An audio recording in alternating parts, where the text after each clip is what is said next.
안녕하세요. 네, 여러분 반갑습니다. 지난 1년 동안 논어를 20강좌를 했고, 이번에는 상반기에 장자를 10번 하기로 했습니다. 장자를 들으러 오신 분들에게는 죄송하지만, 사실은 지난 1년 동안 했던 그 논어 강좌야말로 정말 좋은 시간이었다. 그렇게 생각합니다. 제가 논어를 할 때 논어만 얘기하지 않죠. 장자 이야기 많이 했습니다. 장자엔 공자가 이제 자주 등장하죠. 그 공자 제자들도 등장하고요. 그리고 특히 이제 장자가 가난을 어떻게 보는지에 대한 글도 제가 따로 발췌해서 함께 읽은 적이 있습니다. 논어를 할 때 논어 이야기만큼이나 장자 이야기를 많이 했던 것 같은데요. 이번 장자 이야기는 어떨까요?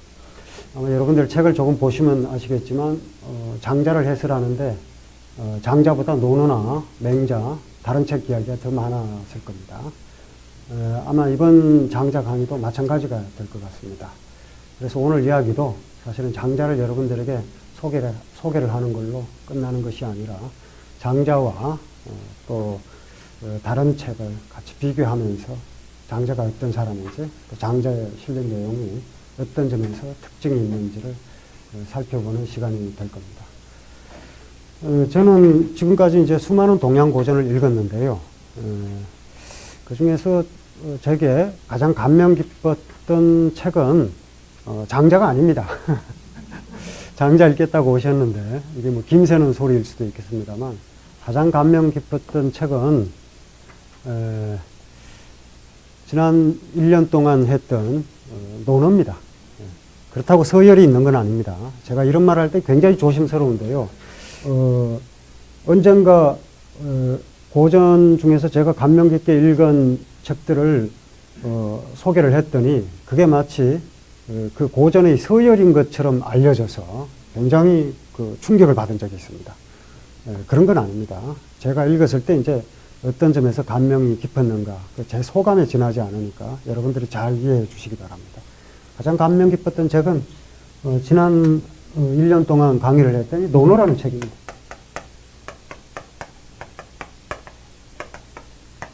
한번 되새겨 볼까요? 논어에 나와 있는 말, 공자의 말씀이죠. 논도 말이고 어도 말이거든요. 말입니다. 장자는요. 장자도 물론 말인데 장자는 말이 아니고 이야기입니다. 이야기와 말의 차이가 있죠. 근데 우리가 보통 말이라고 하면 행위, 말과 행위가 같이 이어지죠. 우리가 이제 어떤 행동을 하기 전에 말부터 먼저 하는데 논어라는 책은 좀 이상한 책입니다. 행위의 결과물이 논어라는 말로 남은 겁니다. 달라요. 그 말 중에서 지난 1년 동안 했던 말 중에서 제가 여러분들과 같이 읽으면서 기억에 남는 말 몇 가지를 한번 들어보겠습니다. 오직 어진 사람만이, 인자에 나오죠. 오직 어진 사람만이 사람을 미워할 수도 있고 사람을 좋아할 수도 있다. 사람을 좋아할 수도 있고 사람을 미워할 수도 있다. 이런 말이 논어에 나옵니다. 그리고 또 저런 말도 있습니다. 훌륭한 덕을 가진 사람은 반드시 훌륭한 말을 하지만 훌륭한 말을 하는 사람이라고 해서 반드시 훌륭한 덕을 가지고 있는 것은 아니다. 뭐 이런 말이죠. 그런가 하면 어떤 사람은 그 과실의 내용을 살펴보면 그 사람이 어딘지 알 수 있다. 뭐 이런 말이죠. 그런가 하면 내가 하기 싫으면 다른 사람에게 강요하지 마라. 이런 말이죠. 뭐 그런가 하면은 문 밖을 나서면 만나는 모든 사람을 큰 손님 대하듯이 하고, 그리고 백성들에게 일을 시킬 때는 마치 큰 제사를 받들듯이 하라. 뭐 이런 이야기들요. 뭐 저는 뭐 그런 걸 볼 때마다 어떻게 말을 이렇게 할 수 있는가, 이런 생각을 하게 되는데요. 어떻게 보면 논어라는 이 책은 공자가 어떤 사건이 있으면 그 사건을 보고 공자가 말씀을 한 건데 앞의 사건은 생략하고 결론만 남겨둔 말입니다. 그래서 아주 간명합니다. 그래서 가장 짧은 문헌 중에 하나죠. 물론 노자 도덕경은 5천자밖에 되질 않습니다만 논어는 한 1만 5천자 정도 됩니다. 근데 이제 장자는 한 6만 5천 여자 정도 됩니다. 그리고 이제 여러분들과 함께 읽을 4편 전체를 합치면 한 3만 여자 정도 돼요. 장자가 이제 훨씬 더 많은 분량이죠. 그런데 논어에는 이제 그런 말들이 이제 들어있는데 사실 이제 그런 말이 아주 평범합니다. 아주 평범하기 때문에 사실은 그 말이 어떤 맥락을 지니고 있는지 이해하는데 참으로 오랜 시간이 걸렸습니다. 이 말이 도대체 어떻게 이렇게 말을 할 수 있는가? 다른 말은 시비를 걸 수가 있는데 논어의 말은 시비를 잘 걸 수가 없더라고요. 저는 이제 글을 읽을 때 상당히 삐딱하게 읽는 타입이거든요. 어떤 말이 있으면 예를 들어서 노자의 어떤 말이 나옵니다. 예를 들어서 지자불언. 노자에 나오는 말이거든요. 지혜로운 사람은 참으로 아는 사람은 불언. 말하지 않고 언자부지. 말하는 사람은 참으로 알지 못한다. 노자의 말도 아주 탁월합니다.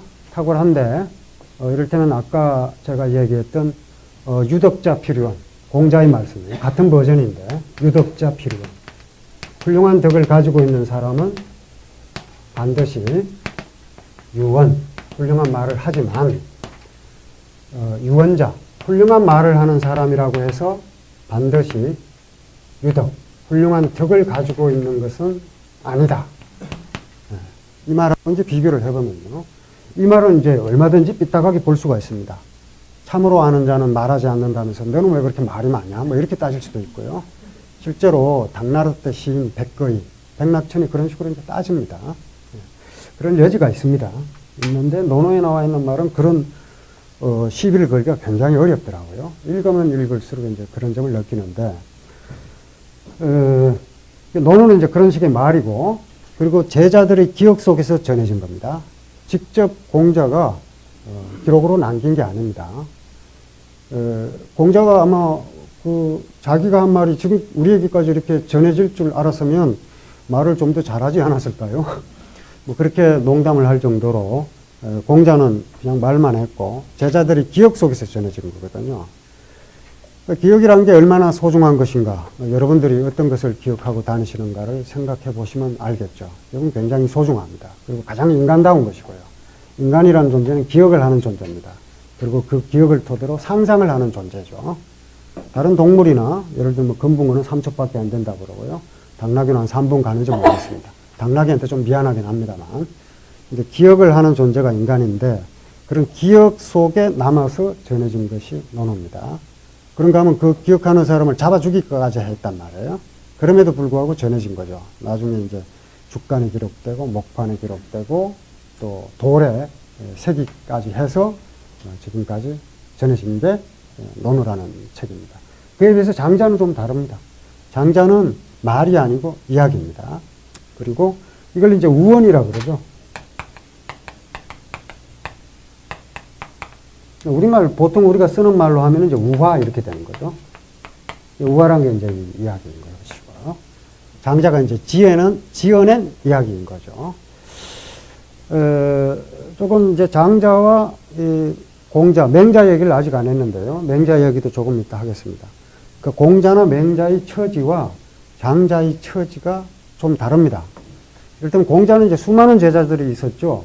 뭐 공자 논어 첫 번째 문장, 두 번째 구절에 보면 유붕, 벗이 자원방, 먼 곳에서 찾아오면 불영낙화, 또한 반갑지 않은가, 뭐 이런 구절이 있잖아요.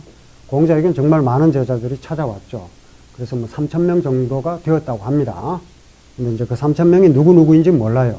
다만 이제 77명의 제자에 대한 기록은 사마천 중리제자 열전의 성과 이름, 행적까지 다 기록되어 있으니까 77명의 제자가 있었던 건 틀림이 없습니다. 근데 많았다는 뜻으로 그냥 3,000명이 있었다. 뭐 이렇게 얘기를 하는 거거든요. 근데 그 많은 제자들이 찾아왔고 그 제자들과 대화를 나눈 게 공자입니다.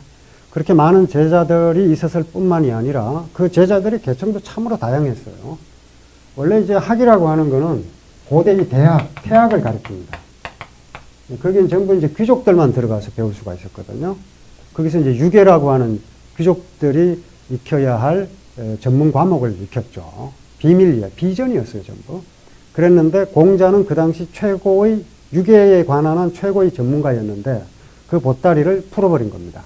그러다 보니 공자 제자에는 그 귀족들도 있었고 뭐 계무자니 맹의자니 맹무백이니 전부 귀족들이에요. 남궁과일 전부 귀족이에요. 그런가 하면 농부 출신 뭐 번지 같은 제자들도 있었고 또 천민 출신 중궁 같은 제자들도 다 와서 공자 밑에서 배웠거든요. 신분의 차별 없이 배웠던 거죠. 그렇게 수많은 제자들을 거느리고 있었고 그리고 공자는 노나라에서 뭐 쫓겨나다시피 제나라로 가지만 제나라에 가면 제나라 경공이 부릅니다. 임금이 부르는 거죠. 위나라에 가면 위나라 임금이 불러요. 초나라에 가면 초나라 왕을 만날 수 있습니다. 그런 사람이 공자인 거죠.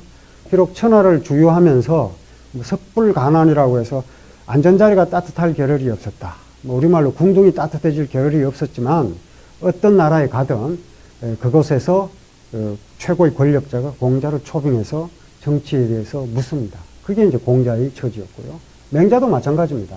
맹자는 뭐 공자보다 더 했죠. 뭐 수많은 나라를 당당하게 돌아다니면서 하고 싶은 이야기 다 했던 사람이 맹자거든요. 양나라에 가면 양나라 해왕이 모셔가고 제나라에 가면 제나라 선왕이 모셔가고 추나라에 가면 추나라 목봉이 모셔가고 뭐 노나라 평공도 만날 수 있고 뭐 이런 식이에요. 이제 그랬는데 장자는 어땠는가? 장자는 아닙니다. 이제 이런 문제는 지금 제가 처음 말씀드리는 게 아니라 성호이익이라는 실학자 있죠. 저 성호이익 같은 학자들이 맹자 질서나 또 성호사설 같은 데서 이미 한 얘기입니다. 그런가 하면은 또 뭐 오주연문 장전상고라는 책이 있는데 한국 고전 이야기죠 전부. 중국 고전은 그래도 여러분들이 많이 하시는데 한국 고전 이야기 하면은 또 잘 모르시는 분들이 많더라고요. 앞으로 한국 고전도 언젠간 해야 되겠습니다. 오주연문 장전상고도 역시 성호사설도 백과사전이고 오주연문 장전상고도 백과사전입니다. 오주연문 장전상고는 이규경이 지었는데 그건 이제 누굽니까? 이덕무의 아들이죠. 이덕무의 손자인가 그렇습니다. 손자인가 아들인가 그래요. 거기 보면 이제 그 맹자가 그런 식으로 활동했고 맹자와 장자의 관계에 대해서 질문을 던지는 내용 뭐 이런 것도 나옵니다. 그런가 하면 이제 다산정약용이 정조가 이제 그 질문을 던지면 그 책이라 그러죠. 맹자책 뭐 이런 게 있어요. 맹자에 대해서 정조가 맹자를 읽다가 의심스러운 대목이 나오면 이 책문을 지어서 신하들에게 내려요. 그럼 그게 이제 책이죠. 그리고 신하들이 이제 그 답안지를 적어내는 게 대책이에요. 맹자책이 이제 바로 그런 글인데, 정약용도 이제 이 맹자책이라는 글을 써서 맹자와 장자의 관계를 이야기한 대목이 있습니다. 근데 어쨌든 맹자는 그런 식으로 이제 당당하게 여러 나라를 돌아다니면서 군주들에게 하고 싶은 이야기를 다 한 사람이거든요. 어떻게 이렇게까지 이야기를 하고 무사할 수 있었을까 싶어요. 왜냐하면 그 당시 그 전국시대라고 하는 거는 자고 나면 전쟁이 일어나는 시대였고, 사람 목숨 같은 건 거의 그 다른 짐승의 목숨보다도 더 하찮은 걸로 치부되었던 시기입니다. 특히 공자 당시는 노예민이 있었던 시대이기 때문에요. 그럼 노예민의 가치는 말값보다 더 쌌단 말이에요. 그런 시대에 어떻게 이렇게 하고 싶은 얘기를 그 나라 최고 권력자에게 마음껏 하면서도 무사할 수 있었는가. 네. 정말 대단하다 싶은 생각이 듭니다. 장자는 어땠을까요?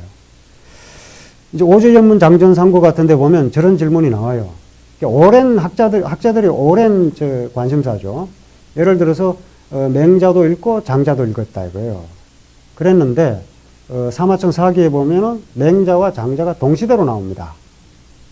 동시대인데 맹자는 상대가 누구든 자기의 견해와 다른 이야기를 하면은 그냥 있지 않습니다. 비판을 해요. 아주 격하게 비판을 합니다. 양주나 목적의 주장에 대해서는 이 금수의 논리라고 막 과격하게 비판을 해요.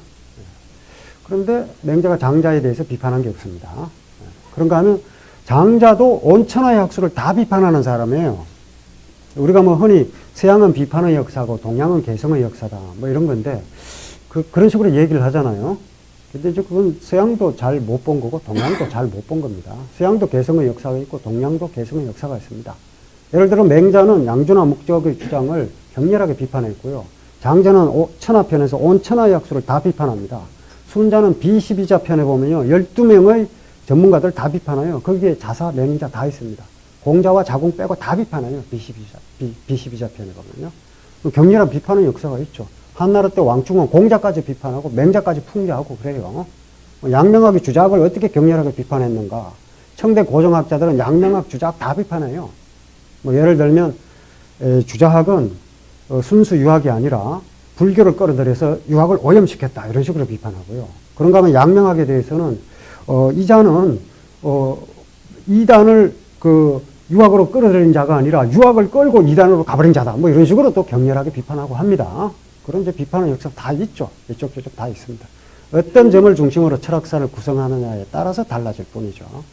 어쨌든 맹자는 그렇게 자신의 뭐 정치적 개념이나 이런 데서 이념에서 차이가 나면 참지 않고 끝내 비판을 하는 그런 정신의 소유자고 굉장히 투쟁적입니다. 상대를 가리지 않아요. 이를테면 맹자가 탕임금, 혁명의 군주죠. 그러니까 무왕, 역시 혁명의 군주입니다. 탕임금은 자기 임금이었던 걸왕을 죽이고 자기가 임금이 됐어요. 그래서 상나라를 세웠어요. 무왕 역시 자기 임금이었던 주를 쳐부수고 주나라를 세웠습니다. 새로. 이 문제에 대해서 제나라 선왕이 맹자에게 따집니다. 이래도 되느냐? 탕방걸, 탕임금은 걸왕을 쫓아냈고 무왕벌주, 무왕은 주왕을 쳐서 죽였다고 하는데 신시기군이 가와 신하로서 임금을 시해하는 것이 옳으냐 이런 식으로 따집니다. 왕이에요. 그랬더니 맹자의 대답이 뭐냐면 제한놈 주를 죽였다는 얘기는 들었어도 임금 시했다는 이야기는 못 들었다. 이런 식으로 대답합니다. 그러니까 이제 바로 대놓고 얘기를 하는 거죠. 상대가 누구든 상관하지 않습니다. 이렇게 이제 격렬하게 비판을 하는 굉장히 투쟁적인 유가철학자 맹자가 장자에 대해서는 비판이 없습니다. 그런가 하면 또 장자가 온천하의 학술을 다 비판하는데, 온천하의 학술을 다 비판합니다. 묵가도 비판하고, 유가도 비판하고 합니다. 근데 맹자에 대해서는, 동시대에 살았는데, 맹자에 대해서는 비판하는 내용이 없거든요. 그래서 이제 그 두 책을 다 읽어본 사람은 당연히 의심을 품을 수밖에 없죠. 왜 그랬을까? 이 남 얘기 좋아하는 두 사람이 왜 서로에 대해서는 이야기하지 않았을까? 그 질문은 던진 지가 아주 오래된 역사를 갖고 있습니다. 거기에 대한 이제 해석들도 또 다양히 있습니다. 근데 사실 좀 더 쉽게 가장 쉬운 얘기를 하자면 제가 이제 책에 소개를 해놨습니다만 맹자가 놀던 곳과 장자가 놀던 곳이 달랐기 때문에 두 사람이 만날 일이 없습니다. 서로 같은 걸 가지고 다투는 영역에 있지 않았다 이거죠. 그래서 제 표현이 맹자는 천하에 있었고 장자는 강호에 있었다. 근데 두 가지가 이제 같은 공간이죠, 사실. 천하. 하늘 아래죠. 그런가 하면 강호. 강과 호수. 같은 공간입니다. 같은 시공간 속에 살았어요. 하지만 이 천하라고 하는 것은 지천하를 뜻하는 거죠. 천하를 다스린다. 이 말에서 알 수 있듯이 천하라고 하는 것은 질서의 세계입니다. 그런가 하면 강호라고 하는 것은 상망강호라고 장자에 나오는데요. 강과 호수에서 서로 잊어버리고 지내는 것. 물고기들처럼. 같은 시공간이지만 장자는 자유를 추구한 사람이고 맹자는 왕도를 추구한 사람입니다. 왕도는 천하를 다스리는 거죠. 영역이 달라요. 그러니까 서로 만날 일이 없다. 서로 부딪힐 일이 없는 거죠. 이게 이제 쉬운 설명 중에 하나입니다. 그런가 하면 좀 더 정교하게 설명을 하자면 이 당시에는 이렇게 서로 만날 일이 없으면 이 두 사람의 저술이 어떻게든 맹자에 대해서는 두 가지 견해가 있어요. 논어 같은 경우에는 공자가 직접 짓지 않은 게 확실합니다. 제자들이 전부 자활 선생님께서 이렇게 말씀하셨다. 자기 기억을 되살려서 전수를 했다가 제자의 제자대에 가서 기록된 거거든요. 확실합니다. 공자가 논어를 읽어본 적이 없다는 건 확실해요. 그런가 하면 이제 맹자나 순자에 나오는 공자왈로 되어 있는 인용이 현재 논어에 전해지지 않는 게 상당수 있습니다. 그걸로 봐서 공자가 말한 내용들은 훨씬 더 많았겠죠. 논어에 나온 말보다 훨씬 더 많았겠죠. 그 중에서 이제 지금 우리에게 전해진 건 극히 일부라고 보시면 됩니다. 맹자에는 이제 훨씬 많은 내용의 공자왈, 공자가 인용한, 공자의 말씀을 인용한 게 있는데, 맹자가 보았던 논어는 아마 이렇게 책으로 만들어진 논어라는 물질로 된 책이 아니라 기억에서 전수된 것일 가능성이 많습니다. 왜냐하면 이제 맹자는 자사 계열의 학자거든요. 자사에게 직접 배우지는 않았습니다만 자사의 문인에게서 배웠다.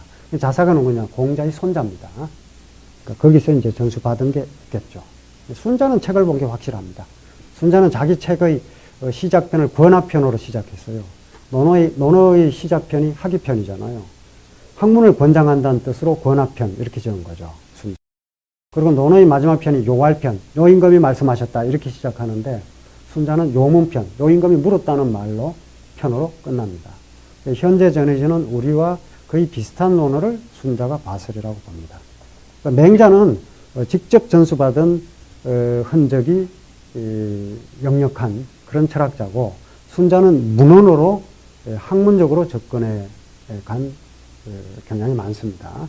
근데 어쨌든 이제 이런 문헌의 성립은 어떤 사람이 살았을 때 자기 이론, 요즘처럼 자기 이론을 소개하기 위해서 책으로 내고 여러 사람들에게 보내고 하는 방식이 아니라 어떤 사람이 죽고 난 다음에 수록되는 그 책이 전해지는 그런 경우가 많았죠. 근데 이제 맹자는 좀 견해가 엇갈립니다. 다산 정약용의 맹자 책에도 보면 그 정조가 물어요. 정조는 그 글을 읽었다 하면 무조건 글 숫자보다 질문 숫자가 더 많은 사람입니다. 시경 시 300개를 읽고 나서는 질문 800개를 만들어가지고 정약용한테 주거든요. 그러면 뭐 열흘 내에 대답해라. 20일을 줍니다. 20일을. 20일을 줄 테니까 이 질문 800개에 다 답변을 해라. 그러니까 다산이 받아보고는 20일은 좀 심하고 40일을 주세요. 해서 40일 만에 책을 짓습니다. 그게 시경 강의인데 그게 명작이에요. 근데 일단은 그 질문은 정조로부터 촉발된 거죠. 책을 읽으면 질문이 나오고 책을 읽으면 질문이 나옵니다. 근데 이제 우리가 책을 읽을 때 우리가 뭘 모르는지 잘 모르거든요. 뭘 모르는지 의심이 생기지 않으면 책을 읽은 게 아닙니다, 사실은. 모른다는 사실을 알아야 되는데, 우리는 모른다는 사실을 잘 모르죠. 근데 이제 그런 식으로 질문을 던진 게 맹자 책에 나옵니다. 그러니까 맹자 책문에 나와요. 그럼 이제 그 대책, 다산이 쓴 대책에 보면 거기에 대한 대답이 있습니다. 그러니까 정조의 질문 중에 하나가, 맹자라는 책은 공자의 논어처럼 맹자가 세상을 떠난 뒤 제자들이 엮은 것이냐, 아니면은 맹자가 직접 편찬에 참여했느냐, 이렇게 물어요. 다산이 이제 두 가지로 나눠서 이야기를 합니다. 어떤 사람은 맹자 사후에 맹자의 제자들이 맹자의 말씀을 정리했다고도 하고, 그 근거가 있습니다. 예를 들어서 뭐 노나라 평공 같은 사람이 나오는데, 평공 이런 건 시호거든요. 시호가 나왔다고 하는 건 그 사람이 죽었다는 뜻입니다. 노나라 평공은 명자보다 더 오래 살았던 사람이거든요. 그 사람이 시호가 맹자라는 책에 나오는 걸로 봐서 적어도 노나라 평공이 죽은 다음에 맹자라는 책이 편집되었을 것이다. 따라서 맹자가 세상을 떠난 뒤에 맹자가 엮어진 거다. 뭐 이런 추정을 내겁니다. 그런 조항들이 또 근거가 몇 가지 있습니다. 그런데 다산의 견해는 맹자를 직접 읽어보면 도저히 본인이 직접 쓰지 않으면, 도저히 본인이 직접 자기 견해를 쓰지 않으면 전달되기 어려울 만큼 생생한 글들이 많거든요. 그래서 그런 걸 보고 또 맹자가 직접 저술을 했다고 하는 그런 견해를 제시합니다. 뭐 두 가지 다 가능합니다. 어쨌든 어떤 사람이 그 분야에서 어떤 탁월한 업적을 가지고 있다 하더라도 그게 다른 사람에게 저술로 남아서 다른 사람에게 전파되려면 상당한 시간이 걸리죠. 장자도 그렇고 맹자도 마찬가지입니다. 그래서 각 영역에서 굉장히 그 탁월한 족적을 남겼다 하더라도 두 사람이 막상 어떤 책이나 또 전해지는 말을 가지고 상대방을 평가하고 비판할 기회를 동시대에 살면 오히려 그럴 기회를 가지지 못하는 거죠. 그러니까 오히려 역설적으로 두 사람이 서로에 대해서 비판하지 않은 걸로 봐서 두 사람이 동시대에 살았다는 게 확실한 겁니다. 네. 미묘하죠. 네. 그 당시 이제 책을 만들어내는 게 얼마나 그 오랜 시간이 걸리고 또 물질적으로도 많은 게 투자가 되어야 하는지를 염두에 둔다면 이런 추정도 가능한 겁니다. 근데 어쨌든 이제 그렇게 서로 이야기를 하질 않는데 장자에서 육아의 입장을 비판하고 있는 맥락이 있고, 맹자에서도 양주나 목적의 입장을 비판한 맥락이 있습니다. 근데 양주는 또 도가계열로 분류되는 사상이니까 서로 뭐 아주 비판을 한 것은 아니고 비판의 흔적은 조금 있다고 봐도 큰 상관이 없습니다. 다시 본래 이야기로 돌아가서요. 공자와 맹자는 비록 당대 군주의 인정을 받지는 못했지만 그 인정이라고 하는 게 결국 공자나 맹자가 모두 벼슬을 바라던 사람입니다. 그것도 어떤 작은 벼슬을 바라는 것이 아니라 적어도 한 나라의 재상이 되기를 바랬던 인물들이거든요. 맹자 같은 경우에는 맹자가 제나라를 떠날 때 제나라 선왕이 붙잡아요. 어떤 조건을 내걸고 붙잡냐면 만종의 복록으로, 이 만종이라고 하는 건 이제 이 종은 곡식의 양을 헤아리는 단위입니다. 그러니까 그 구두 부종해서 구는 한 대, 두 대 할 때 되고, 두는 말두자고요. 군이, 분이, 분이, 종인이 하는 게 곡식의 양을 헤아리는 단위입니다. 요건 되고, 요건 말이에요. 사구가 일두가 되고, 사두가 일부가 됩니다. 그러니까, 네 대가 한 마리 되고, 네 마리 일부가 돼요. 그리고 10부가 일종이 됩니다. 그러니까 종이라는 양은 상당히 많은 양의 곡식이에요. 그게 이제 만종인 거예요. 굉장히 많은 양의 복록입니다. 연봉이 굉장히 높아요. 이걸 조건으로 맹자실을 만들겠다. 제 나라에 맹자실, 맹자 아카데미를 만들겠다 이거예요. 그렇게 해서 국인이 계속 긍식히 하리라. 온 제나라 사람들이 맹자 당신을 자랑으로 여기고 본보기로 삼게 하고자 한다. 이런 제안을 하는데 맹자가 거절하고 떠납니다. 그 정도는 그걸 바라지는 않는다는 얘기죠. 아카데미 설립해주고 거기서 어떤 명예로운 자리에 앉아서 폼이나 잡는 거, 이거 맹자가 바라는 게 아닙니다. 뭐 해도 괜찮을 것 같은데, 그죠? 아리스토텔레스도 그렇게 했고요. 알렉산더 대왕 밑에서 그랬고요. 디오게네스는 안 했죠. 근데 맹자는 또 디오게네스하고는 또 다릅니다. 알렉산더 대왕이 디오게네스한테 가서 원하는 게 뭐냐? 현자라고 하니까 내가 뭐든지 다 들어주겠다 하니까 햇빛 가리지 말라 그랬잖아요. 장자하고 비슷한 사람입니다. 디오게네스는. 그런데 불행히도 장자에게는 그런 기회가 주어지지 않아요. 그런 기회가 주어지면 좀 폼이라도 잡을 텐데 말이죠. 그래서 그것을 애석하게 여긴 장자의 후학들이 내편이 아닌 외편과 좌편에 그런 이야기를 지어서 만들어 넣어 놨어요. 초나라 위왕이 장자를 재상으로 초빙했다. 그래서 사신을 보냈더니 장자가 비유를 합니다. 사신에게. 내가 듣지 않으니 초나라에는 영귀, 거북이가 있다더라. 근데 그 거북이가 신귀인데 신령스러운 거북이에요. 점을 치면 백발백중이에요. 근데 이제 거북이 이 배딱지를 갖고 점을 치거든요. 이미 죽었다는 얘기죠. 그러니까 죽어서 초나라의 그 신귀처럼 받들어지느냐, 아니면 너 같으면 저 진흙탕 속에서 꼬리 끄는 저 자라가 더 좋으냐, 살아서. 이렇게 물으니까 사신이니까 그야 그 살아서 아무리 자라라도 살아서 있는 게 낫죠. 이렇게 얘기를 하니까 장자가 나는 진흙탕 속에서 꼬리나 끌 테니까 가봐라. 뭐 이런 식으로 얘기하는 대목이 2곳 정도 나와요. 그 사마천 사계동고 그 내용 기록되어 있고요. 근데 그거는 이제 후세에 지어낸 얘기로 대부분의 학자들이 추정을 합니다. 거의 틀림없으리라고 보고요. 맹자처럼 뭐 그렇게 제안을 받을 처지가 아니었던 거죠, 장자는. 근데 어쨌든 맹자는 이런 걸 거절하고 떠납니다. 순자는 어땠을까요? 순자는 이런 걸 받아들였어요. 순자는 이른바 이제 제나라에는 직하라고 해서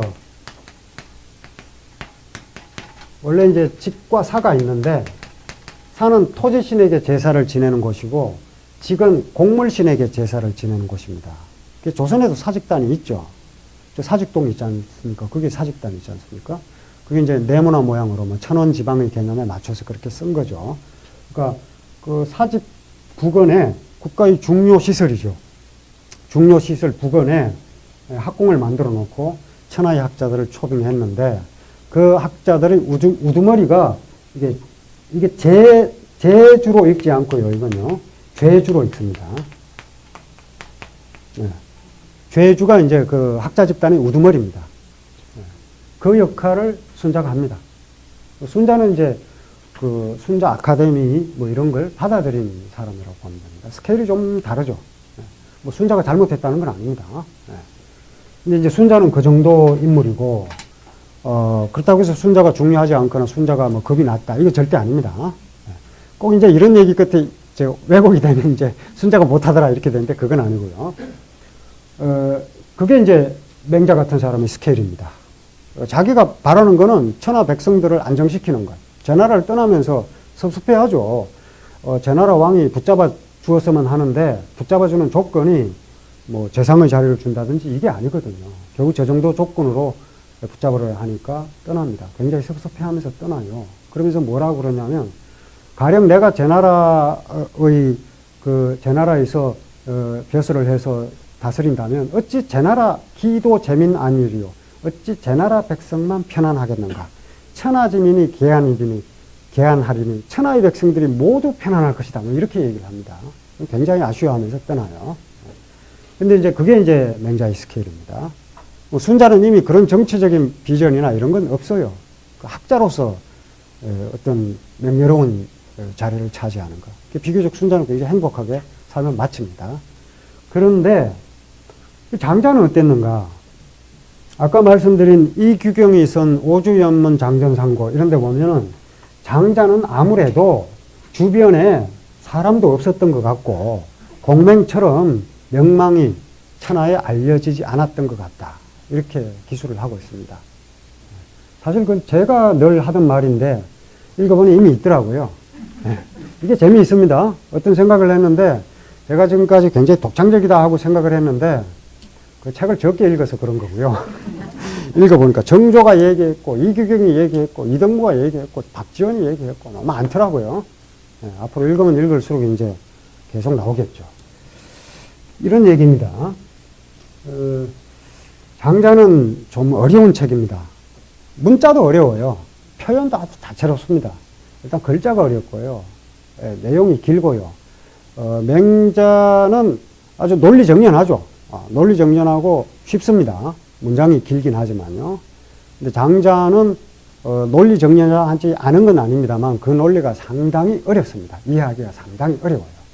어떤 경우에는 거의 같은 고민을 해본 사람에게만 의미 있는 그런 주장들이 나오거든요. 그리고 굉장히 힘든 친구예요. 친구라면. 왜냐하면 어떤 상대가 좀 문제가 되는 발언을 했을 때 그냥 넘어가는 법이 별로 없습니다. 네. 질문하면 대답도 잘 안 해줘요. 우화 속에 나와 있는 표현이지만 질문을 한다고 해서 대답을 넣는 게 아니라 질문을 했는데 모른다고 얘기를 합니다. 모른다고 이야기한 것을 듣고 기뻐할 줄 알아야 됩니다. 장자 스타일이 그래요. 네. 하나하나 다 따지거든요. 하나하나 다 따지고 기본적으로 존재의 문제에서부터 구체적인 삶까지 다 다루는 게 장자의 영역입니다. 굉장히 폭이 넓은 사상가입니다. 그래서 보면은 장자가 그렇게 재미있는, 지금 우리가 볼 때 너무나 재미있고 무릎을 칠 만큼의 탐복하지 않을 수 없는 그런 재미있는 이야기를 많이 하는데도 장자 주변에 친구는 거의 없었던 것 같습니다. 그것은 장자의 유일한 친구로 추정되는 혜시라는, 혜시가 장자를 두고 이렇게 얘기합니다. 중소동거야. 자네 곁에 있던 대부분의 사람들이 다 같이 함께 떠나버린다. 다 떠나버린다. 이렇게 표현합니다. 이게 정확한 거겠죠. 혜시가 장자의 가장 절친한 친구자, 거의 유일한 친구였거든요. 그러니까 소요유편부터 장자 천하편 끝날 때까지 계속 등장하는 게 혜시입니다. 장자가 결혼을 했는지, 아내가 있었는지, 자식이 있었는지, 제자가 있었는지 알 수가 없습니다. 외편 좌편에 가면 결혼을 해서 아내가 있었다고 나와요. 그래서 아내가 죽었는데 노래를 불렀다 뭐 이렇게 돼 있죠. 혜시가 가서 이 사람은 슬퍼하지 않는 것으로 충분하지. 뭐 그렇게 좋다고 노래까지 뭐 하냐? 너무 심하지 않느냐? 뭐 이래요. 그래서 장자가 하는 얘기가 내가 처음엔 슬퍼했지. 내가 가만히 생각을 해보니까 본래 내 아내가 이 세상에 있질 않아서 뭐 이렇게 됩니다. 내 아내랑 존재가 없었고 본래는 기만 있었다. 그리고 가만히 생각해보면 기도 없었다. 본래 무였다. 아내는 지금 무의 세계로 다시 돌아갔는데 내가 뭐 때문에 슬퍼하는가? 뭐 이런 식으로 얘기를 합니다. 이게 쉽게 받아들일 수 있는 게 아니거든요. 우리 존재의 근거가 사라져버리는 겁니다. 우리의 존재의 이유가 뭐냐? 장자에게 물으면 존재의 이유가 없습니다. 존재의 이유가 없어요. 아침 햇살을 보니까 참 생명이 아주 즐겁고 생명의 기운이 돋보이고 이런 거 없어요. 아침 햇살을 보니까 참 힘들다 뭐 이런 식이에요. 네. 오히려 역겹다 이럴 수도 있는 게 장자입니다. 그러니까 삶과 죽음을 하나로 받아들인다고 하는 게 결코 쉬운 내용이 아니거든요. 근데 어떤 이야기를 할 때 야, 해가 떠오른다 뭐 이렇게 얘기하면 장자가 아마 해가 언제 떠올라 이럴 거예요. 지금 우리 식으로 얘기하면 해는 떠오르는 적이 없고 그냥 지구가 도는 거야 뭐 이런 식으로 얘기할 거고요. 봄, 여름, 가을, 겨울을 예찬을 하면 장자는 야, 본래 봄, 여름, 가을, 겨울이라는 게 있는 게 아니야 뭐 이런 식으로. 봄, 여름, 가을, 겨울이라는 게 있는 겁니까 사실? 그냥 날씨가 추웠다 더웠다 하는 거죠. 네. 뭐 이런 식으로 이제 얘기를 할 것이기 때문에 같이 있다 보면 다 사람들이 다 떠나죠. 그렇게 한번 그렇게 생활해 보시면 주변에 친구가 없어집니다. 그렇게 하는 친구들 보면은 친구 없지 그러면 없어요 이렇게 되거든요. 장자가 그런 스타일입니다. 그러니까 장자를 통해서 우리가 어떤 삶 속에서 희망을 갖고 이게 쉽지를 않아요. 쉽지를 않습니다. 보통은 장자가 어떤 현실의 제가 이 책 제목이 혼돈의 시대의 장자를 읽지만 중입니다. 혼돈의 시대는 굉장히 안 좋은 시대고 장자를 읽으면 그 혼돈이 질서정연하게 정리가 되겠거니 아닙니다. 장자는 오히려 혼돈 상태가 이상적인 상태예요. 그 혼돈 상태가 본래 어떤 감각도 없고 어떤 욕심도 없는 천진의 상태거든요. 그런데 인간이 그 혼돈 상태를 질서정연하게 만들려고 하면서 혼돈이 죽어버리는 이야기로 장자 4편이 끝나거든요. 이거 비극이죠. 장자는 이제 그런 비극을 막기 위해서 이야기를 했는데 실패로 돌아간 겁니다. 그러니까 어떻게 보면 장자가 우리가 보통 생각하는 것처럼 노장의 무위자연 사상, 현실의 물질 만능주의에 찌들린 이 세상에서 장자를 읽으면서 마음의 여유를 찾아보자. 이렇게 생각했다면 아닐 수도 있는 겁니다. 아니 이제 그런 방식의 장자 읽기도 상당히 중요한 비중을 차지하고 있긴 해요. 우리가 붕세의 비상을 바라보면서 어떤 자유를 꿈꾸는 것 가능합니다. 그런데 장자에 따르면 그 붕세의 비상은 실패로 돌아가요. 실패로 돌아갑니다. 그러니까 어떻게 보면은 섣부르게 장자를 통해서 어떤 마음의 위안을 얻으려고 한다든지 해서는 장자로부터 멀어지는 결과가 될 겁니다. 쉽지 않습니다. 그리고 왜 이제 이런 식이 되었느냐? 장자가 살았던 시대가 전쟁과 폭력의 시대죠. 맹자와 동시대니까 맹자를 갖고 얘기를 해보면 이렇게 되어 있습니다. 맹자 시대에 맹자에 여러 차례 나와요. 이거 저 맹자 할 때마다 인용을 하는데 포유비유 지배자의 푸죽간입니다. 푸죽간에 살찐 고기가 유 가득해요. 그런가 하면 마굿간. 이 마굿간에 살찐 말이 가득해요. 장자나 맹자가 살았던 시대는 생산력이 전국시대예요. 생산력이 그 이전보다 농업혁명이 일어난 시기입니다. 수차를 개발했고 그러니까 기존의 불모지도 농사를 지을 수 있는 옥토로 바뀝니다.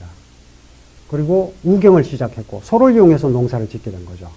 원래 인간은 이제 동물을 착취하면서 먹고 살았잖아요. 동물을 그 착취로부터 벗어나게 한 사람은 동물 애호가가 아니라 자동차를 만든 사람, 그러죠. 원래는 이제 동물을 착취했는데 그 이전에는 인간을 착취하면서 살았죠. 그걸 해방시킨 사람은 인간을 사랑한 사람이 아니라 동물을 가축화시켰던 사람들입니다. 소를 이용해서 농사를 짓고 그렇죠. 그 전에 이제 노예민을 이용해서 농사 짓고 했는데 생산이 아주 시원찮죠. 그런 식의 이제 이 혁명적인 농업 생산력이 혁명적으로 정진된 시대입니다. 그 시대에 살았으니까 이렇게 살찐 말, 살찐 고기가 가득 찹니다. 누구에게? 지배자의 부족감과 지배자의 마구간에 이게 가득 차는 거예요. 생산력은 엄청나게 정진됐는데 그 당시 사람들이 그럼 잘 먹고 잘 살았느냐? 아닙니다. 그 당시 사람들 중에서 권력자들이 잘 먹고 잘 살게 되고 그 외에 많은 사람들은 전쟁에 희생되고 오히려 그전보다 생존하기 더 힘들어졌죠. 그러니까 인류의 역사 속에서 생산력이 갑자기 정진된 시기, 예를 들어 산업혁명 시기, 뭐 이랬을 때 그 그늘을 보면은 가공할 정도거든요. 아연할 정도입니다. 그러니까 그런 시대입니다. 그리고 이제 이렇게 푸죽간에 살찐 고기가 가득하고 마구간에 살찐 말이 가득한데 민유기색. 백성들에게는 굶주린 기색이 역력하고 야유아표라. 들판에는 아표, 굶어 죽었다는 뜻입니다. 굶어 죽은 시체가 널려있다. 이렇게 되는 거죠. 생산성은 더 늘어났고 지배자의 창고는 가득 차 있는데 백성들은 굶주리고 굶어 죽은 시체가 널려있는 겁니다. 뭐 맹자 시대만 이랬던 것이 아니라 미국 같은 경우도 뭐 존 스타인백의 그 분노의 포도 보면 그렇잖아요. 오렌지 농사가 풍년이 들었는데 아이들이 각기병에 걸려 죽고 뭐 이거잖아요. 한쪽에서는 돼지를 땅에 파묻고 한쪽에서는 굶어 죽고 뭐 이러죠. 왜? 생산력이 많이 늘어났지만 그 생산력이 골고루 분배가 되지 못하기 때문에 그런 거죠. 왜 그렇게 됐을까요? 가진 자가 더 가지려고 하니까 그렇게 되는 겁니다. 그런 시대예요. 맹자가 이렇게 묘사한 만큼 장자가 살았던 시대는 바로 이런 시대였던 거죠. 이런 시대입니다. 생존하기 힘든 시대입니다. 오히려 뭐 공자나 맹자처럼 그런 제자들도 많고 천하의 그 명성이 알려져 있는 상태라면 지배자들의 우대 속에서 생존할 수 있었을지 몰라도 장자는 이름 없는 사람이에요. 주변의 권력자라고는 자기 친구 혜시입니다. 근데 이 혜시가 원래 위나라 재상이었어요. 위나라는 강대국입니다. 서쪽에 진나라가 있고 진나라와 상대하는, 진나라가 결국 천하를 통일하잖아요. 진나라가 천하를 통일한 것은 무슨 도덕적으로 정당한 이유가 있어서가 아니라 힘이 셌기 때문이죠. 강대국이죠. 강한 군사력을 갖고 있었고 뭐 그렇게 탁월한 무슨 장군이 있었거나 하지 않습니다. 진나라는. 진나라는 이익을 추구하는데 가장 빼어난 재능을 갖고 있었던 상황이나 이사 이런 법가 사상가들이 배출된 나라가 아니라 이 위나라 출신이었고 이사가 조나라 출신이었고 뭐 이랬는데 다 이사가 조나라 출신이었던가 이게 헷갈리네요. 네. 이사와 상황이 모두 이 진나라에 가죠. 그래서 그 힘으로 천하를 차지하는 거거든요. 네. 인류 역사에서 승자가 된 나라들이 도덕적으로 정당해서 승자가 됐던가 한번 조사를 한번 해보세요. 아편 전쟁, 영국이 정당해서 뭐 이겼습니까? 가장 부도덕한 전쟁이었죠. 그로 인해서 서양이 동양을 지배한 역사가 있죠. 뭐 정당성 이거하고는 상관이 없죠. 힘이 강했으니까. 근데 이제 이 위나라가 바로 그 진나라와 대항하던 그런 나라였거든요. 거기서 재상했던 게 혜시입니다. 혜시인데 혜시는 이 당시에 뭐 공선용이나 뭐 이런 사람들은 전부 진나라 위주로 정책을 펼치려고 했어요. 근데 혜시는 강대국 진나라에 저항하는 방식의 정책을 추진합니다. 그러니까 분위기 파악 못하는 지식인 이렇게 된 거죠. 그래서 쫓겨납니다. 쓸모없는 지식인 이렇게 된 거예요. 이 혜시가 주장한 그 유명한 명제가 백마비마론이에요. 백마비마론은 흰말은 말이 아니다. 백마는 비마, 말이 아니다. 흰말은 말이 아니다. 이게 무슨 뜻이냐면 흰말이라고 했을 때 희다고 하는 게 내포죠. 이 내포가 들어가면 들어갈수록 희고 붉은 말 뭐 이런 식으로 내포가 자꾸 많아지면 많아질수록 외연이 줄어들죠. 이게 논리학 용어인데요. 그러니까 쉽게 얘기하면 말하면은 외연이 검은 말, 흰 말, 작은 말, 큰 말 다 포함되죠. 근데 흰말 하면은 검은 말, 푸른 말 이건 다 배제가 되고 오직 흰말만 남는 거죠. 이게 다르다는 얘기입니다. 같지 않다는 얘기예요. 이 얘기는 무슨 뜻이냐면 진나라가 이야기하는 천하와 위나라가 이야기하는 천하가 다르다는 얘기입니다. 위나라는 위나라의 독자 노선을 추구하는 거죠. 위나라가 이야기할 때 천하라고 하는 것은 천하가 각자 제 나라는 제 나라대로, 진나라는 진나라대로, 위나라는 위나라대로 존속되는 겁니다. 진나라가 천하 하면 천하 통일이에요, 그냥. 둘이 다르다는 거죠. 이런 식으로 주장을 하니까 분위기 못 파악한다 그래서 쫓겨나요. 그래서 이 위나라를 위해서 도움이 안 되는 쓸모없는 지식입니다. 이렇게 쫓겨났는데 쓸모없다고 낙인이 찍혔던 혜시가 장자를 보고 뭐라 그러냐면 쓸모없다 그래요. 정말 쓸모없는 게 장자인 거죠. 그러니까 그나마 하나 있는 주변의 권력자인 혜시가 이 모양인 거예요. 그러니까 장자는 공자나 맹자와는 처지가 완전히 다르죠. 게다가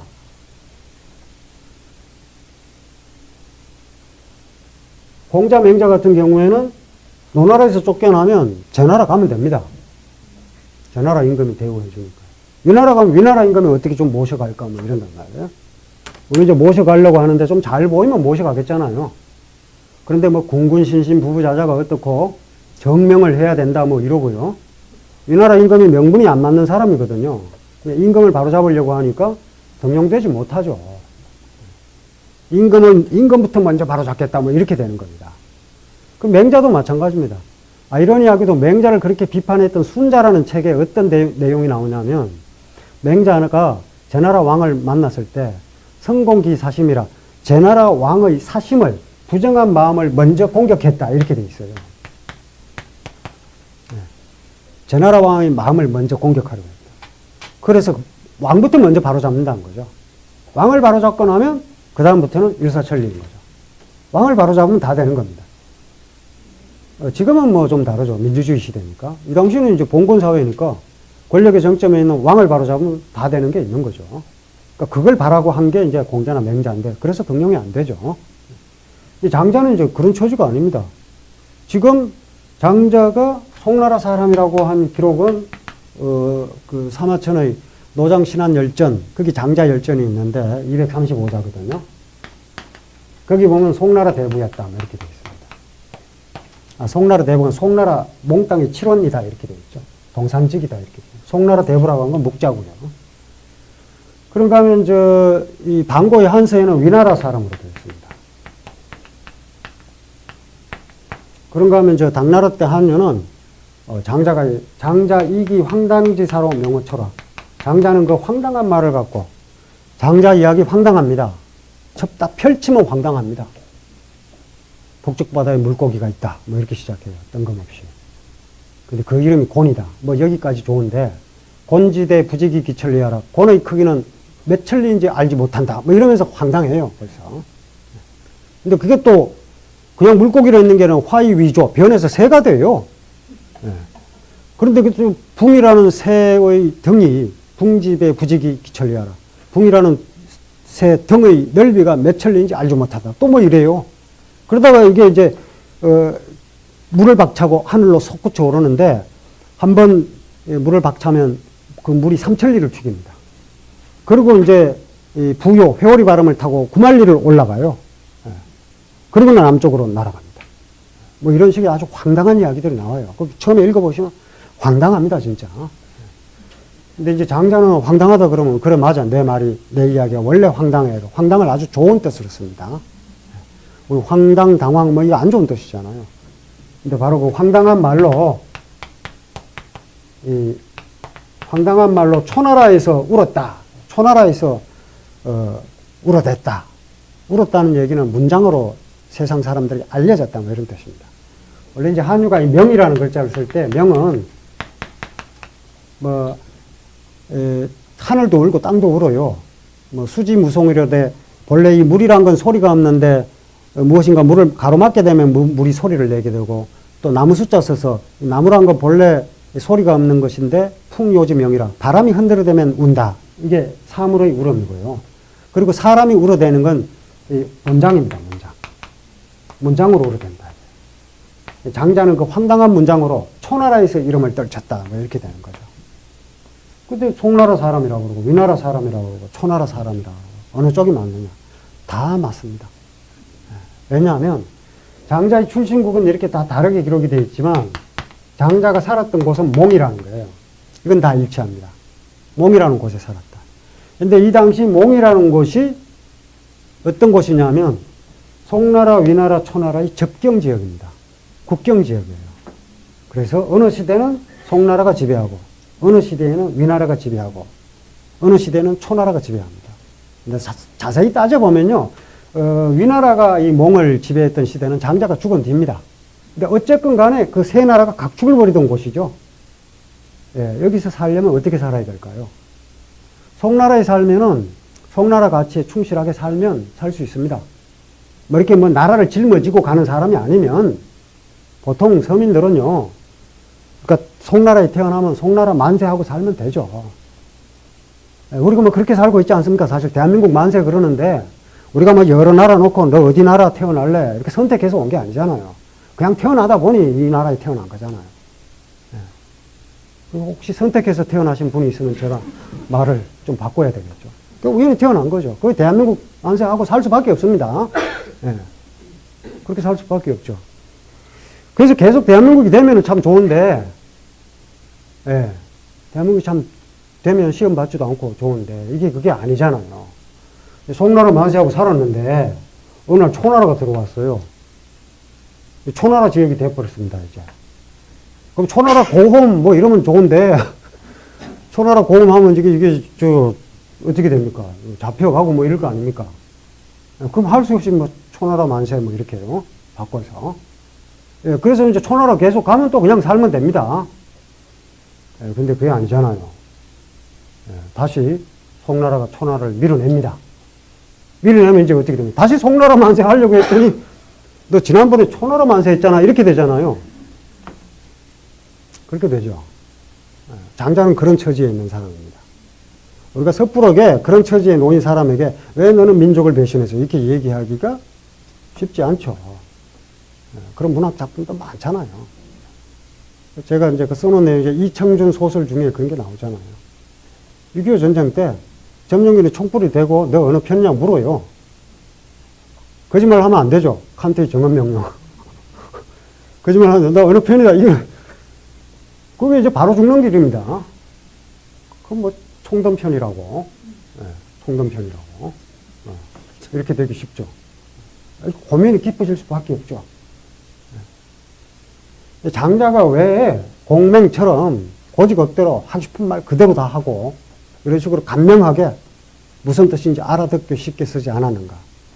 그리고 우원이라는 거는 때에 따라서 이렇게 해석될 수도 있고 저렇게 해석될 수도 있는 겁니다. 이 우원이라는 게. 네. 장자의 우원은 끝에 물음표로 끝나는 경우가 굉장히 많습니다. 있는가 없는가 모르는 거예요. 나비가 내 꿈을 꾸는가, 내가 나비 꿈을 꾸는가, 이러고 끝나요. 장자는 이제 그걸 들여다볼 때 그런 거죠. 내가 너냐, 너가 나냐. 내가 물질이고, 넌 반물질이냐. 아니면 네가 물질인데 내가 반물질이냐. 이런 식으로 질문 던지는 거죠. 물론 이제 아인슈타인 같으면 내 얼굴에서 떠난 빛이 거울 표면에 반사돼서 다시 돌아가는데 얼마나 걸릴까, 뭐. 이런 생각을 하겠지만요. 우리는 뭐 보면서 이제 뭐가 묻었나, 이거나, 이러겠지만요. 예. 물음표가 많이 있어요. 그러니까 물음표로 끝나는 우원이 많죠. 왜 이럴까? 왜 이렇게 공자나 맹자처럼 정은, 직은, 이게 아니고, 이런지 저런지 알 수 없는 이런 이야기로 장자의 우화가 마무리가 될까? 이런 상황인 거예요. 대답을 잘해야 됩니다. 예. 자칫하면 정언명령, 이래서 거짓말을 하면 안 됩니다. 제가 사실은 뭐를 싫어하거든요. 뭐 이러면 이제 위태로워지는 거죠. 장자는 그런 처지에 살고 있는 거예요. 그래서 어떤 공동체의 가치를 위해서 목숨을 바치자 이걸 굉장히 싫어합니다. 그런 걸 하느니 낮잠 자겠다고 이야기를 합니다. 장자 이해하기 쉽지 않습니다. 아마 장자가 어떤 뭐 현대사회 어떤 나라에 태어난다 그러면 아마 순순히 그 제도에 따르지 않을 겁니다. 따르지 않은데 뭐 맹자처럼 투쟁을 하고 뭐 이런 사람도 아니에요. 그냥 도망칠 사람이에요. 비겁자입니다. 제가 언젠가 이렇게 장자를 간단하게 이야기를 했더니 장자를 비난했다 이렇게 나오더라고요. 비난한 게 아닙니다. 장자를 비난하고자 이렇게 얘기를 하는 것이 아니라 장자가 이야기하고자 하는 것은 우리가 어떤 최악의 결과를 방지하기 위해서 무엇인가를 하지 않는 것은 어떤 특별한 가치를 추구하기 위해서 할 필요가 없다는 거예요.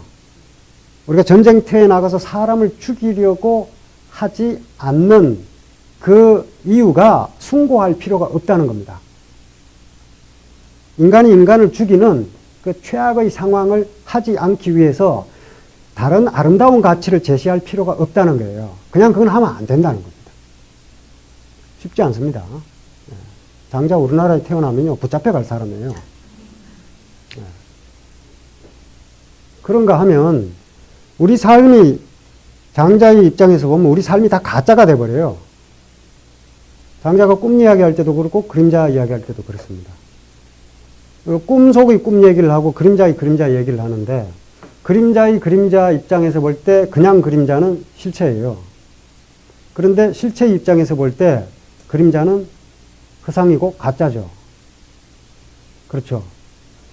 실체라고 간주되었던 그림자가 그림자의 그림자 입장에서 볼 때는 가짜가 되듯이 우리가 믿어서 의심치 않는 이 실체가 사실은 이 실체가 의존하고 있는 다른 것의 입장에서 볼 때는 가짜일 수 있는 거죠. 우리 삶 자체가 가짜가 되어버린 겁니다. 세상에 가짜밖에 없어요. 가짜의 가짜, 가짜의 가짜의 가짜, 가짜의 가짜의 가짜의 가짜. 그리고 실체는 가짜. 이렇게 되는 겁니다. 다 가짜예요. 너도 가짜고 나도 가짜고 이렇게 되는 겁니다. 그러니까 약자의 처지에서 바라보면요. 내가 어떤 사람에게 종속되어 있다. 권력과 자본에 종속되어 있다. 그러면 나보다 나에게 돈을 주고 나를 부리는 저 사람은 종속되어 있지 않는가? 그 사람은 또 그 더 큰 권력과 자본에 종속되어 있는 거죠.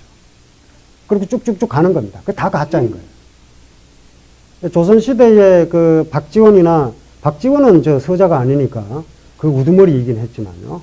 이덕무나 뭐 유덕공이나 박제가 전부 서자 출신입니다. 이 사람들은 조선의 따라지예요. 서출이기 때문에 정통이 아니고 주류가 아니에요. 그 밑에 또 있습니다. 또, 양인, 그냥 일반 평민 계층이 있고, 또 그 밑에 노비 계층이 있고, 천민 계층이 있고, 이렇죠. 전부 따라지라고 생각하는 거죠. 근데 가만히 봤더니 조선의 주류 지식인들은 중국의 따라진 거예요. 따라진 거예요. 그리고 중국도 알고 보니 따라진 거예요.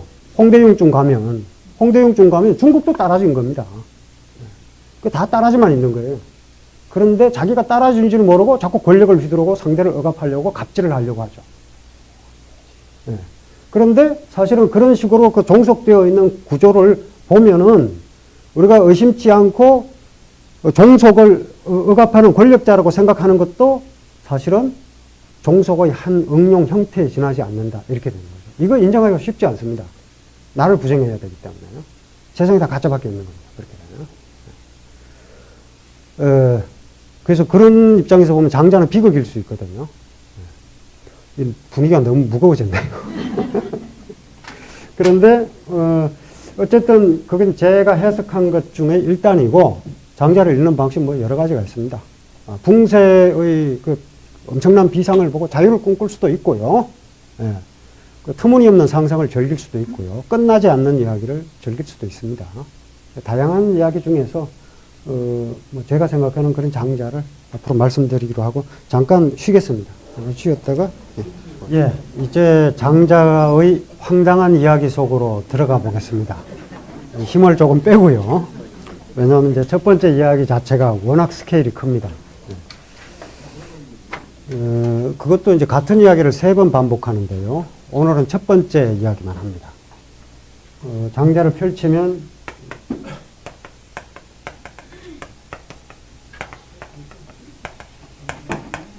북명유어하니, 북명 북쪽 바다죠.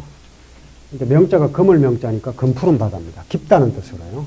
북쪽 바다에 유어, 물고기가 있다. 쉽죠?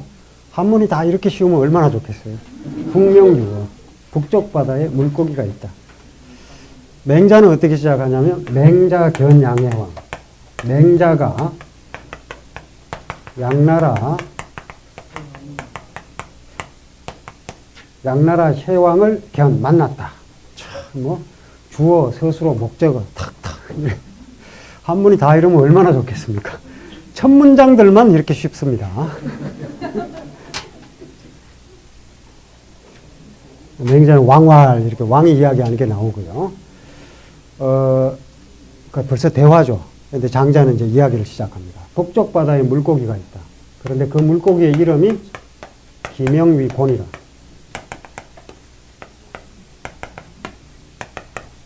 그 물고기의 이름이 위곤, 곤이다. 곤이 물고기 이름인 거예요. 그런데 본래 이 곤이라는 글자는 어자, 물고기 새끼예요. 또는 물고기 알입니다. 가장 작은 사물을 가리키는 말입니다. 네. 원래 이제 이 곤이라는 글자를 아는 사람은 북쪽 바다에 물고기가 있어. 근데 그 이름이 곤이야. 그 곤은 가장 작은 물고기 이름이거든요. 작은 피레미 이런 걸 생각을 하겠죠. 눈에도 잘 띄지 않나. 그런데 확 뒤집어집니다.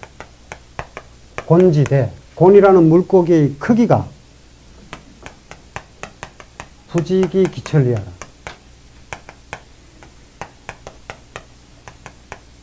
기천리, 몇 천리인지를 부지 알지 못한다. 이렇게 구라를 이렇게 확 칩니다. 가장 작은 물고기 이름인데요. 그걸 상상하게 해놓고 그 물고기의 크기가 몇 천리인지 알지 못한다. 이걸 잘 봐야 됩니다, 일단. 큰 것을 이야기하지만 사실은 그 큰 것 속에 작은 게 들어가 있는 거거든요. 큰 가치를 이야기하는 것 같지만 사실은 그 큰 가치 속에 작은 가치가 들어있다는 걸 이야기를 하고요. 끝내는 큰 것이나 작은 것이나 각자의 가치를 지니고 있기 때문에 크다고 해서 작은 것을 업신여겨서는 안 된다. 이런 맥락이 들어가 있습니다. 근데 어쨌든 이 곤이라는 물고기의 크기가 몇 천리인지 알지 못한다. 근데 이제 이 물고기 이야기예요. 그런데 이 물고기가 그냥 있는 게 아니라 화이위조, 변해서 새가 됩니다. 화, 변해서 위조, 새가 되는 거예요. 원래 새라고 하는 건 저 하늘 높이 나는 게 새고, 물고기라고 하는 건 가장 깊은 곳에서 헤엄치는 게 물고기잖아요. 근데 그 물고기가 변해서 새가 되는 거예요. 완전히 다른 존재로 바뀌는 거죠. 그래서 화라는 글자가 본래, 이건 논어할 때도 말씀드렸는데, 사람 인자가 있고 왼쪽에 빛자가 있는 게 별화자입니다. 요즘은 이렇게 안 쓰고 이렇게 쓰지만 본래는 이 글자예요. 사람 인자는 살아있는 사람일까요? 죽어있는 사람일까요? 사람 인자 이렇게도 쓰고 이렇게 씁니다. 예, 산 사람 맞아요. 이렇게도 쓰고요. 여기 볼록하게 배가 나오면은 몸신자입니다. 몸신자. 몸신자 안에 점 찍혀 있는 게 이게 몸신자예요. 임신한 모습입니다. 그 밑에 마음신자가 있으면 어지린자예요. 임신한 사람의 마음이에요. 임신한 사람의 마음이 어떻게 써요? 자기 안에 있는 생명을 사랑하는 마음이 가득 찬 상태. 그게 인인 거죠. 생명을 사랑하는 마음이 가득한 상태. 그게 인입니다. 화는 살아있는 사람인데 비는 뭐냐면 이 살아있는 사람이 거꾸로진 거예요.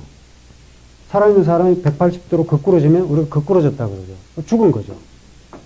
그래서 이렇게 쓰면 종자가 됩니다. 나란히 걸어간다는 뜻이 돼요. 요즘은 이렇게 쓰지만 따를 종자. 살아있는 사람까지 사람끼리 사귀는 그게 종입니다. 그래서 종류.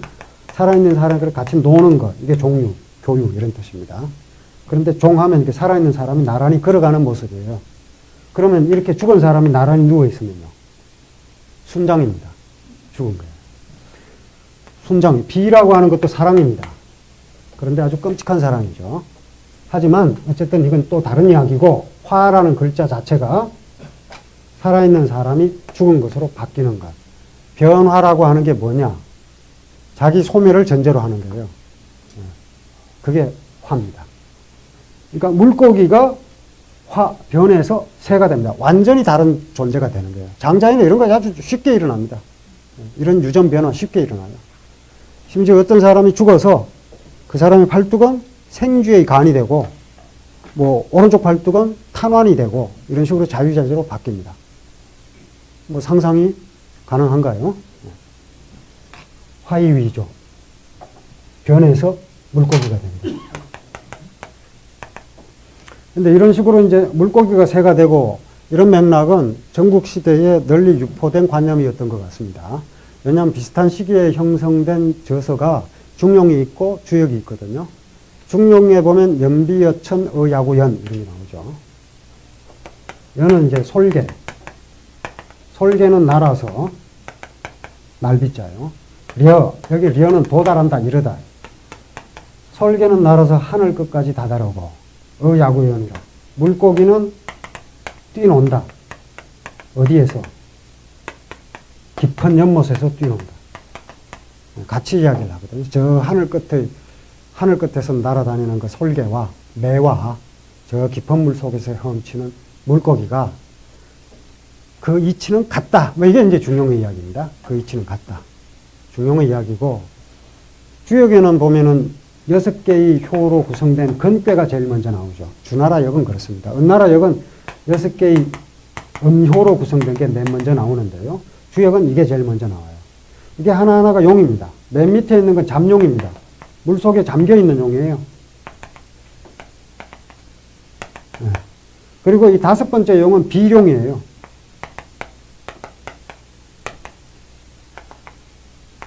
여기 물속에 잠겨있던 용이 나는 용이 되는 겁니다. 물속에 잠겨있던 존재가 하늘을 나는 존재로 바뀌는 것. 이게 이제 전국시대에 일반화되어 있던 관념인 거죠. 장자가 그런 데서 아이디어를 얻었을 것이다. 이건 이제 청나라 때, 명나라 말기 청나라 초기에 방이지라는 학자가 이런 주석을 남겼어요. 방이지라는 학자의 방이지라는 이 말 자체가 주역에 나오는 얘기입니다. 지자만 좀 다르죠. 나라가 망하니까 주역에 관심을 가지는 겁니다. 변화의 시대에. 그건 좀 다른 얘기인데 어쨌든 이 정도로 말씀드리고요. 변해서 새가 됩니다.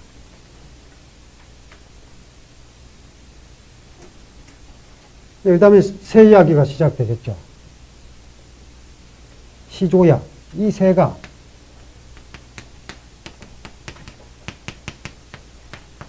해운적 장사와 남명이라. 해운. 시조야. 이 새가, 이거 이럴 때 입기야자는 원래 입기야자라고 보통 얘기하는데 입기운이라는 뜻입니다. 구기. 입기운. 말의 나머지. 그래서 어조사라는 뜻이 되는 거죠. 그 자체는 뜻이 없지만 말을 돕는 역할을 한다. 그래서 어조사인데요. 이 새가 이런 뜻입니다. 일단 이 새가 해운 바다가 움직이면 바다가 어떻게 움직일까요? 바다에 바람이 부는 거예요. 네. 바다에 큰 바람이 불면 바람을 타고 날아가는 게 새거든요. 네. 해운 바다가 움직이면 바다에 큰 바람이 불면 장사의 남명 하나는 장차 사의 남명 남쪽으로 옮겨간다. 지금 이 새는 어디에 있죠? 북명에 있죠. 북명에 있던 이 새가 바다에 큰 바람이 불면, 바다가 움직이면, 바다가 움직일 정도로 큰 바람이 일면 장차 남명으로, 남쪽 바다로 옮겨간다. 때를 기다린 거죠. 바람이 불지 않으면 날 수가 없으니까. 붕새의 크기가 역시 아까 한 대목 빼먹었습니다. 붕집에 부지기 기철리하라. 이걸 빼먹었네요. 그러니까 화이위 조하니 기명위 붕이라. 아까 화이위 조 있죠. 변해서 새가 되면 기명위 붕. 그 이름이 붕이다. 이게 붕새예요. 붕새가 등장합니다. 그리고 붕집에 붕의 덩을 넓이가 역시 부지기 기철리하라. 몇 천리인지 알지 못해요. 네. 그리고 시조야 이렇게 나옵니다. 이 새가 해운 바다가 움직이면 제가 이제 깜빡하고 빠뜨리는데 빠뜨려도 말이 되네요. 네. 빠뜨려도 문장에 전혀 문제가 없습니다. 네. 바다가 움직이면 남쪽으로 날아간다. 그리고 이제 남명에 대해서 설명을 합니다. 남명자는 천지하라. 남명이라고 하는 것은 천지, 하늘의 못이다. 지상의 연못이 아닌 거예요. 하늘의 못이다. 남명이 하늘을 모시면 북명도 하늘을 모시겠죠. 천지에서 천지로 날아가는 겁니다. 이 새가. 북명이라는 공간은 어마어마한 공간이죠. 가공의 시공간입니다만 남명으로 날아간다. 이렇게 붕새가 거대한 붕새의 거대한 비상으로 이야기를 꺼낸 다음에 그 다음에 장자가 어떤 얘기를 하냐면 야마야 지네야 야마라는 말을 쓰고요. 야마라는 것과 그리고 진해.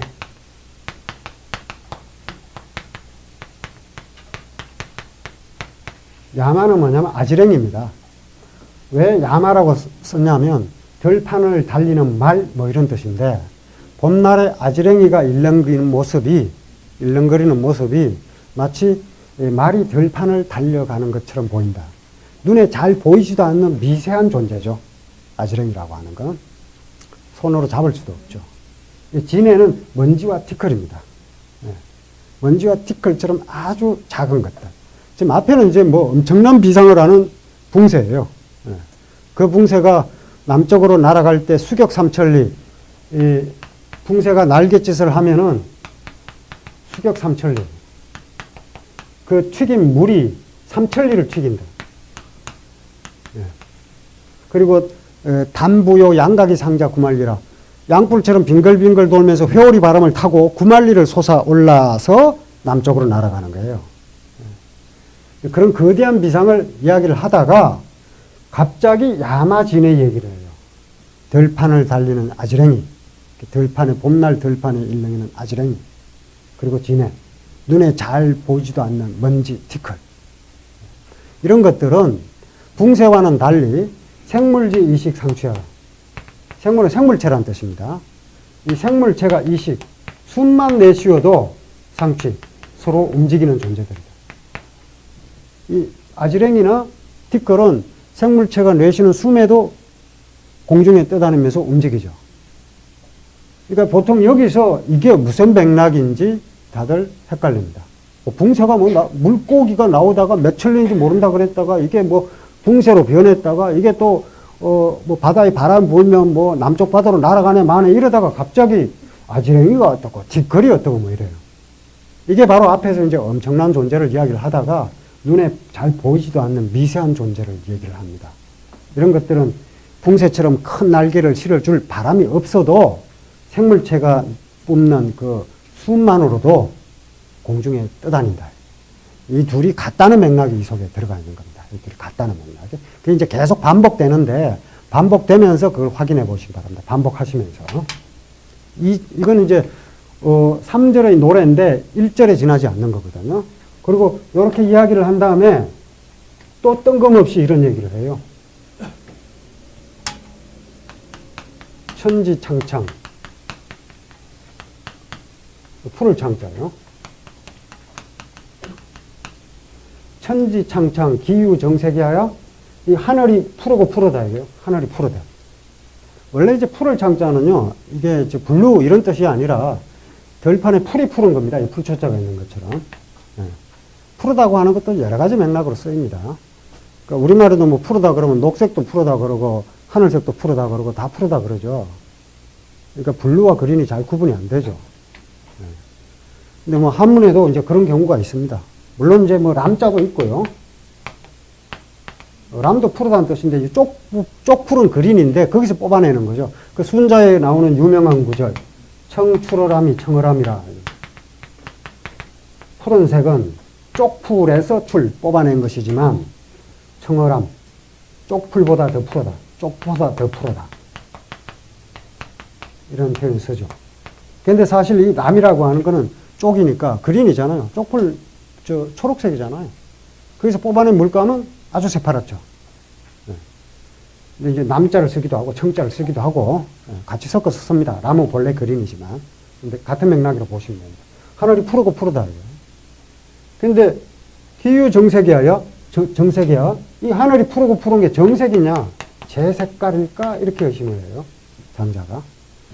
이렇게 아래에서 하늘을 바라보니까 푸르다 이거예요. 그런데 저 하늘이 제 빛깔일까 이렇게 의심을 합니다. 제 빛깔일까. 예, 매사에 이런 식입니다. 거울을 볼 때도 그렇고 꿈을 꿀 때도 그렇고 내가 지금 꿈을 꾸는 건가 나비가 내 꿈을 꾸는 건가 이게 장자잖아요. 거울을 볼 때 내가 너인가 너가 나인가 나는 누구인가 이런 질문은 당연히 던지지만 너는 누구인가 이 질문을 같이 던지는 게 장자거든요. 정색인가 제 색깔일까. 그리고 또 얘기를 해요. 기시하야에 저 붕새가 하늘을 높이 구만리 장천을 날아 올라가는데 기시하야 그 붕세 입장에서 아래를 내려다보면 어떨까 이 생각을 하는 거예요. 지금 우리가 이 아래에서 저 구만리 장신을 올려다 보니까 푸르다 이거예요. 그러면 저 푸른 하늘 저 끝에서 이 아래를 내려다보면 또 어떨까 이렇게 생각을 하는 겁니다. 아, 이게 반복되거든요. 네, 반복됩니다. 꿈에서 생시를 생각하고 생시에서 꿈을 생각하고 거울 안에서 거울 밖을 상상하고 거울 밖에서 거울 안을 상상하고 네. 내가 너가 되고 너가 나가 되고 나비가 내가 되고 내가 나비가 되고 네. 이것이 저것이 되고 저것이 이것이 되는 겁니다. 이것과 저것이라고 하는 게 이제 재물론에서 장황하게 나와요. 장자의 존재는 장황하게 나오는데 결국엔 우리가 이것이다 저것이다 이렇게 이름을 붙이고 이건 이거라 그러고 저건 저거라 그러는데 이게 그냥 단순히 사물을 지시하는 것으로 끝나면 괜찮은데 때로 이것은 옳은 게 되고 저것은 그런 게 되죠. 피아를 구분해야 된다. 전쟁터에서. 뭐 이러잖아요. 그 피는 적이고 아는 우리 편이 되잖아요. 그래도 됩니까? 이쪽 입장에서 보면 이게 이거고 저게 저거지만 저쪽 입장에서 보면 저게 이거고 이게 저거죠. 근데 목숨 걸고 싸워요. 죽이자고. 예. 이 말씀드리기 곤란한데 이 나라 어떤 신성한 무덤에 묻혀있는 사람이나 저 나라 어떤 신성한 무덤에 묻혀있는 사람이나 같은 사람 아닐까요? 그런데 서로 죽이고 싸우죠. 예. 장자 입장에서 볼 때는 이상하다는 겁니다. 그게. 그러니까 늘 이런 식입니다. 장자 전편의 우화에 이런 식의 대상과 주체 이런 식으로 나눠서 주체는 대상을 규정하고 억압하고 갑질을 하고 뭐 이런 존재고 객체 그 대상은 갑질을 당하고 억압당하는 그런 존재인가 이 질문을 던지는 거죠.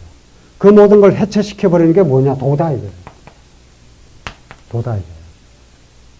도출을 얻으면 그런 게 다 없어진다. 그 시비와 차별이 다 없어진다. 문제는 그럼 도를 그러면 어떻게 아느냐? 도는 배울 수 있는 것도 아니고 받을 수 있는 것도 아니고 알 수 없는 겁니다. 제가 너무 미리 기미를 누설한 것 같네요. 하늘이 푸르고 푸른 것이 제 색깔일까? 이런 의심 던지는 거예요. 이게 사실은 하늘이니까 푸른 거죠. 하늘이니까 푸른 거고 그 의심이라고는 세상에 바보 같은 의심인 겁니다. 사과가 왜 땅으로 떨어져? 이 질문도 아주 바보 같은 질문이죠. 뭐 뉴턴이 그러지는 않았다고 합니다만 뉴턴의 인력 개념을 잘 설명해주는 예화죠. 그게. 조선시대 홍대영도 같은 얘기를 합니다. 홍대영은 더 재밌어요. 의사문답에 보면 실온과 허자가 대화를 하는데 너의 발은 땅으로 떨어지려고 하는데 너의 머리는 하늘로 솟구치지 않는 이유가 무엇이냐? 웃기잖아요. 왜 안 솟구치죠? 왜 내 발은 땅으로 떨어지는데 내 머리는 하늘로 솟구치지 않는가? 왜 내 가슴은 남쪽으로 튀어나가지 않고 내 등은 북쪽으로 튀어나가지 않고 내 왼 다리는 동쪽으로 오른쪽 다리는 서쪽으로 뛰어가지 않는가? 상하의 힘만 작용하고 있고 동서남북의 힘은 작용하고 있지 않기 때문이다. 이게 중력 개념이잖아요. 그 중력 개념을 뉴턴처럼 뭐 계산을 해서 입증한 것은 아니지만 같은 발상에서 나온 겁니다. 이런 의심을 하는 거죠. 우리가 가치의 문제에서도 이런 식의 질문을 얼마든지 던질 수 있다. 그게 장자입니다. 푸른 하늘 색깔을 두고 얘기한 것 같지만 가치의 문제에 있어서도 우리가 아래에서 위를 보면 푸르고 푸르지만 저 푸른 하늘 위에서 보면 아래를 볼 때도 또한 그 또한 역작입니다. 또한 약시 적이의라. 문법이 좀 달라요. 그 또한 그 위에서 아래를 내려다보면 또한 이와 같을 뿐이다. 적이는 원래 논어식으로 하면 이의 마리얼 이자가 적이의. 제가 쓸 때 간혹 오류가 생깁니다. 급하게 쓰다 보면. 그땐 책 그 교정을 보느라고 아주 눈이 빠지는 줄 알았습니다. 정말 그 심리를 기울여서 봤는데 오자가 안 나야 될 텐데. 원전이요, 원전. 그 바깥의 부분은 뭐 교정 놓친 부분이 있을지 몰라도 원문은 절대 놓치지 않기 위해서 제가 봤거든요. 그래도 생기긴 하더라면서도 하여튼 오자가 있으면 저한테 알려주십시오. 수정을 해야 되니까. 여기 이제 논어식으로는 이의 이런 식의 문법인데 장자식은 즉이의 말열리자와 면적자가 같습니다. 문법 설명이라서 뭐 중요한 건 아니고요. 또한 이와 같을 따름이다.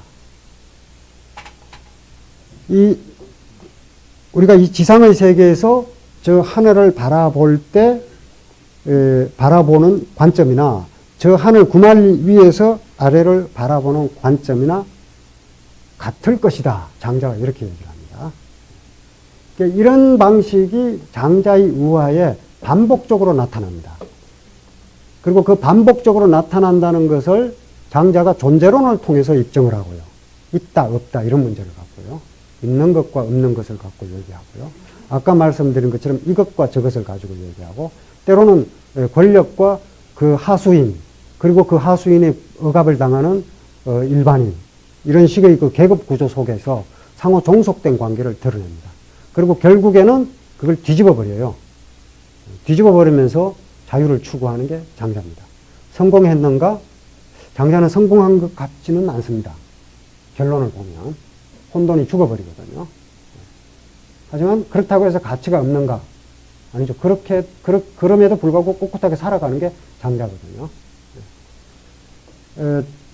이건 조금 맥락은 다릅니다만, 철학자들은 존재와 무라는 주제를 갖고 평생 가져갑니다.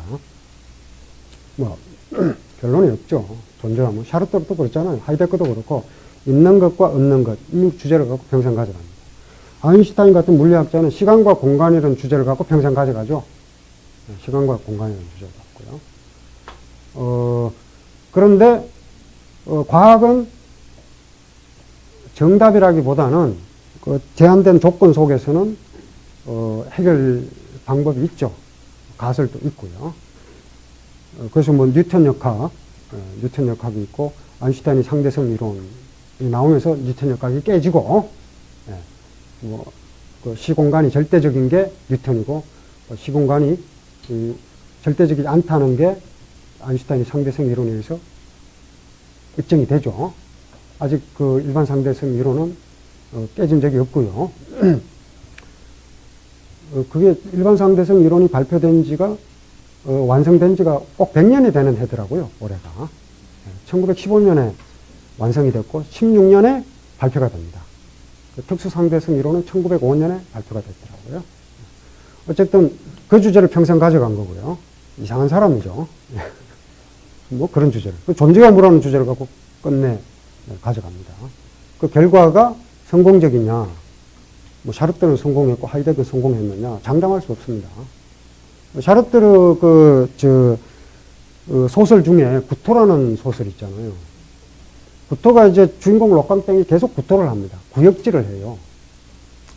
우리도 구역질이 나는 경험을 많이 하잖아요. 세상이 아주 부정하거나 불의하거나 더럽거나 하면은 구역질을 하는데 그 록강땡이라는 사람은요 그런 걸 갖고 구역질을 하지 않습니다. 아침 햇살을 보고 구역질을 느끼고요. 조약돌을 줍다가 구역질을 느끼고 나무 뿌리를 보고 구역질을 느끼고 그럽니다. 존재 이유를 못 찾아요. 그 삶 자체에 아무 근거가 없는 거예요. 내가 있어야 할 이유도 없고 너가 있어야 할 이유도 없습니다. 그래서 구역질을 느끼는 겁니다.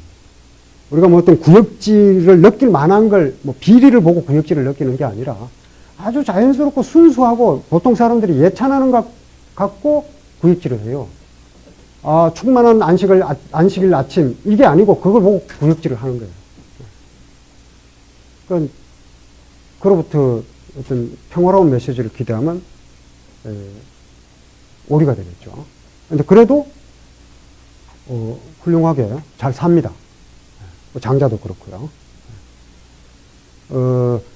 어떻게 보면 그 구역질을 그렇게 느끼는 건 정상이고, 그렇게 존재의 근거가 없다는 것을 안다 하더라도 삶을 포기할 이유는 없는 거죠. 역설적으로 얘기하면. 장자 전편에 나오는 그 메시지는 그런 식의 그 어떤 슬픈 역설이 그 속에 개입되어 있습니다. 제가 어제 또 보니까 저는 이제 뭐 제가 좋아하는 시인들이 있으면 언제 태어나서 언제 죽었는지를 다이어리에 기록을 해놓거든요.